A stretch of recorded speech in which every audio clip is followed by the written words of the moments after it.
Fondateur de l'ensemble vocal de Lausanne, le Suisse Michel Corboz, grand prêtre de la musique chorale, est décédé jeudi d'un arrêt cardiaque, âgé de 87 ans.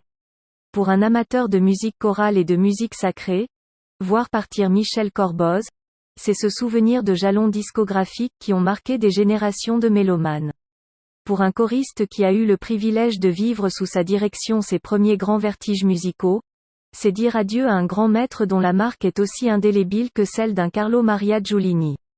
Michel Corboz était un mystique du sens, de l'alliance de la voix et du mot.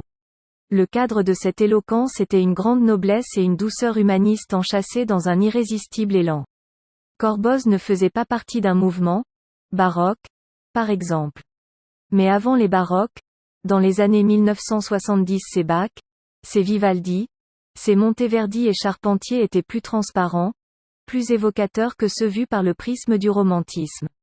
Corboz réfléchissait, mais surtout, il ressentait, avec sa passion musicale, comme son requiem de Brahms, son requiem de Fauré, immensément consolateur et placé sous le signe de l'espoir de la rédemption, était juste dès avant les années 1980, alors que la majorité des interprétations en étaient pompeuses. Michel Corboz n'a pas fait de grande carrière de chef international. Il rayonnait à travers ses disques et, en concert, principalement en Europe et en Amérique du Sud. Peut-être une gestique de chef de chœur l'a-t-elle desservi? Ou son amour démesuré du chant choral faisait-il que les orchestres professionnels se sentaient accompagnateurs de l'objet principal de sa passion?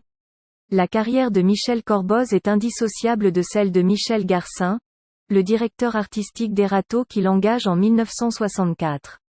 Les deux Mitchells s'entendent comme larron en foire et Garcin confie à Corboz les gros canons du répertoire vocal baroque, Messe en si, Magnificat et Passion de Bach, Selva Morale Spiritual, Vepre et Orfeo de Monteverdi, avec l'inoubliable Éric Tapie.